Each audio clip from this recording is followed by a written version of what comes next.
viu que, de fato, a referência de sustentação teórica é extensa. E quanto mais você descobrir detalhes dessa argumentação teórica, mais necessário será reforçar com outros autores. E, resumindo, eu estou dizendo que hipnose, com todas as boas áreas do conhecimento, é um aspecto que você vai ter que buscar sempre mais, cada vez mais e muito mais informações que lhe dê sustentação para o que está dizendo, para que lhe aproxime de uma verdade mais razoável, para que lhe dê uma reflexão racional sobre os fatos e não deixar você ficar impregnado por ideias equivocadas do fluido, do magnetismo, da força do olhar. Isso é uma bobagem. Essa parte que você fala de Jung, do arquétipo, é tão profundo isso, e nessa hora fica difícil até das pessoas entenderem. Sim. Porque eu posso ser influenciado por situações, por entidades, né? A pessoa vê como se fosse uma entidade Sim. ali que está dominando a outra pessoa, que eu nem compactuo com elas. Sim. E aí fica assim, poxa, esse cara nem acredita em, sei lá, em um preto velho, numa outra entidade qualquer que seja, mas eu posso ser dominado de acordo com o ambiente que eu estou. Então, assim, e que às vezes eu nem estou nesse ambiente, mas eu me sinto de alguma forma ancestralizada dentro disso. Eu posso dizer, Clariano, que o preto velho está no seu inconsciente.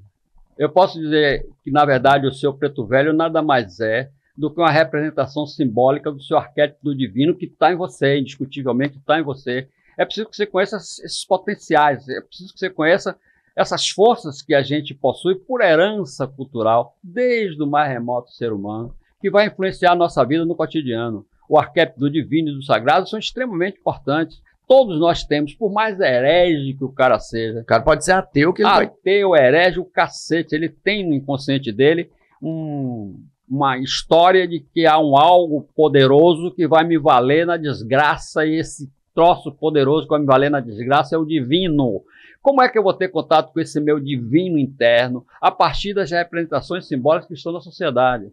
Quais as representações simbólicas que estão na sociedade? Aquilo que é cultura, aquilo que cada sociedade traz ou admite como sendo a representação dessa condição divina. Quer dizer, o preto velho é uma representação simbólica, cultural, portanto está em algumas sociedades, mas que quando você foca nesse sentido, o que está de fato agindo é o seu arquétipo do divino. Então pode vir com um preto velho, escrava nas taças, acabou com sei das quantas, não interessa.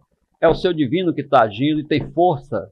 E não me interessa, enfim, o aspecto simbólico ser interpretado como alguma coisa real. Quer dizer, eu não preciso imaginar que tem um preto velho encarnado me ajudando. Eu preciso entender que essa ideia do preto velho vai tocar em alguma coisa que está em mim, que por herança cultural ancestral tem força e condição de mobilizar meus sentimentos, minhas emoções e fazer com que eu busque saídas para determinadas situações conflitantes. Não é isso? Você vai tomar uma sacudida na cabeça ali naquele curso boa, né? Não, eu saí... Olha, esse até é muito importante, porque quem é hipnotizado, quem vai lá e toma o porradão, esse muda completamente. Prova é a esposa do Cabeleira, que mudou muito, mudou tão visivelmente que eu, que conheço ela menos do que ele, mas convivo com ela, né, diariamente, percebi a mudança. Pois é. Então, assim, não é superficial. Para pessoas de fora perceberem a mudança, ela tem que ter sido realmente significativa. O fato de você participar, você já sai com a cabeça muito maior. Você sai, é o que eu te falei, não é só sobre conhecimento, é sobre entendimento, é sobre entender. Expansão, né, cara? Cara, é conhecimento. Eu acho que a gente podia ter uma visão bem bipartida. Você tem ali a oportunidade de visualizar isso na prática, isso que você está me dizendo. Alguém que você conhece entrou em transe, teve algumas modificações, teve algumas reações. Pronto, você está me dizendo isso.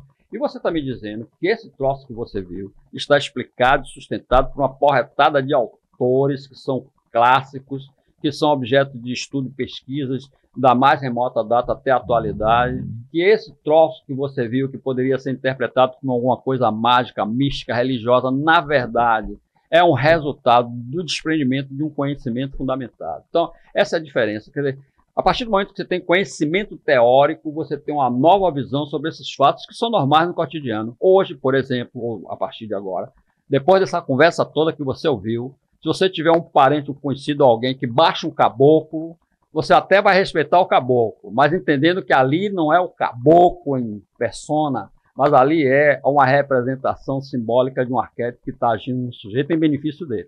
Eu vou te falar tanto que é legal isso aí. Para mim já agiu de uma forma tão poderosa que eu já não tenho, por exemplo, medo mais. Sim. E eu tinha medo desse negócio. De espírito. Medo pra caramba. De espírito. Não, mas não é assim, pouco, não, é muito medo. Eu, rapaz, baixar um negócio desse aqui em mim, eu tô, sei lá, agora não você sei já lidar sabe com que o isso. cara tá em transe, que não. não existe. Assim, que, explicando isso. Mas sabe o que eu tava pensando em transe. relação a isso, assim? Todas as pessoas têm as suas matrizes, né? Sim. E todas elas são extremamente importantes. Sim. A matriz religiosa, a matriz Sim. do amor, a Sim. matriz econômica, Sim. né? Sim. E realmente tem pessoas que têm algumas matrizes mais preenchidas do que outras, né? Mais bem formado. Tipo, eu tenho minha matriz, vamos supor que eu tenho minha matriz econômica, que é muito bem formada, importante, tudo. Por que na hora do transe é sempre a matriz religiosa que tá aparecendo ali? Por que eu não viro um cara de Wall Street ali, investidor da bolsa? A gente tem, eu vou voltar um pouco na sua afirmação para ampliar. Você tem duas matrizes que são fortíssimas. Vamos falar bem devagar nessa conversa. Você tem matrizes do pensamento que envolve questões religiosas, ou matriz do pensamento que envolve matriz econômica, ou que envolve matriz da sexualidade. Uhum. É a forma como esse pensamento seu foi construído na sua história de vida. Desde quando você começou a ouvir, né, sobre a questão da religião, quando criança, e quais todos os aspectos externos que ali se agrupam para fazer com que você tenha um pensamento, um discernimento, um entendimento sobre esse tema, a religião. Isso é uma matriz do pensamento religioso. A mesma coisa acontece com a sexualidade, com a economia, etc, etc. O que eu estou dizendo em resumo é que, embora você tenha várias matrizes do pensamento especificamente direcionadas para determinados setores, duas delas são literalmente poderosas. A matriz da religião e a matriz da sexualidade. Essas duas chegam primeiro. Abriu o inconsciente, ele tem condição de se manifestar, as duas vão se manifestar. Como isso vai acontecer? A partir de uma representação simbólica. Quer dizer, a minha matriz da religião vai ser materializada, representando simbolicamente tudo aquilo que me foi aculturado no meu processo de vida. Eu vivi com o candomblé, vivi, vai baixar caboclo, vai baixar orixá. Eu vivi em Umbanda, vai ter Preto Velho, vai ter Anastácio. Eu vivi na Igreja Católica, vai ter Nossa Senhora, Senhor do Bonfim. A forma representativa dessa sua matriz religiosa varia em função do ambiente cultural que você viveu. Varia em função de todas as informações que se acumularam durante o tempo, desde a sua terna idade até a atualidade. Mesmo que você não lembre nesse toque, nem se incomode com isso, essa matriz está lá. No momento que o inconsciente abre, ela se apresenta. A mesma coisa acontece com a sexualidade, né? A sexualidade seria, enfim, tudo que foi acumulado durante um longo tempo, envolvendo prazer, emoção, envolvendo controle, envolvendo restrição, moralidade. É uma área do pensamento que é extremamente forte, exatamente porque é prazerosa e porque é controlada. Ela é prazerosa, eu quero, eu gosto. Ela é controlada porque a moral cerceia e limita. Esse troço tem uma força do cacete enrustido lá no inconsciente. Quando ela tem a oportunidade de aparecer, ela chega com força. Freud vai dar absoluta atenção à sexualidade como sendo a principal fonte de distúrbio das pessoas. Existem outros autores que considera que as matrizes têm potenciais iguais. Ela vai variar apenas de acordo com aquilo que você focou mais durante sua vida. Mas no transe a matriz sexual, ela não aflora ali, ela não sai pra... Aflora, compadre, não é enrustida. Ela aflora enrustida. Né? Ali você tem, no momento de um transe, as pessoas têm olhares contemplativos, as pessoas têm uma certa afinidade exagerada, as pessoas se abraçam, né? Isso é uma externação da matriz da sexualidade. Então, mais ainda... Nós que não presenciamos, então... Você que não entende, porque você está agindo consciente e lá a história é outra, lá o inconsciente agindo.